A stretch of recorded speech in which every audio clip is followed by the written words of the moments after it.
മക്കളാ റാത്തല്ല എന്താ പറയുക, ഞാൻ ലോഡ് കയറ്റാൻ വേണ്ടി വന്നതാണ്. അപ്പോൾ ബാക്കി പല ഉണ്ടെങ്കിലേ ഈ സത്യം പറഞ്ഞാൽ ഫുള്ള് കഴിഞ്ഞാക്കാ മാഷാ അല്ലാ നിങ്ങൾ സംഭവമാണ് തിരിക്കുക.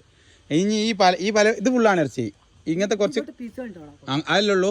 ഫുള്ള് വലിയ പല ഫുള്ള് കഴിഞ്ഞില്ല. ജുമാക്കും പോയി. മാഷാ അല്ലാ എന്താ സെറ്റ്.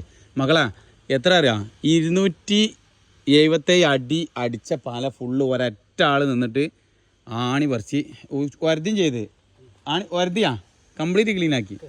മാഷാ അല്ലാ വല്ലായി മിയ എന്റെ മിയ വല്ലായി. അപ്പോൾ അത്രയും സെറ്റാട്ടോ മാഷാ അല്ലാ. അപ്പോൾ എന്താ നമ്മൾ എന്ത് പണിയോ ആത്മാർത്ഥതയോട് കൂടിയിട്ടാ പണിയെടുക്കുകയാണെങ്കിൽ അത്രയും സെറ്റാണെന്നാണ് അതിൻ്റെ അർത്ഥം. വേണ്ടകള് ഞാൻ വണ്ടി കയറ്റിടാം. അതിന് പീസ് ഇടാം. ആയിക്കോട്ടെ. ആണിയുള്ള വണ്ടി ഒഴിവായി തന്നാൽ ഞാൻ വണ്ടി ഇങ്ങോട്ട് കയറ്റിയാണ് ഞാൻ തന്നെ കയറ്റിട്ടോളാം കേട്ടാ. മാഷാ അല്ലാ സംഭവമാണ് കാക്ക. അപ്പോൾ എന്താ പറയുക, ഇത് ഫുള്ള് പലകയാണ് ഇറച്ചി.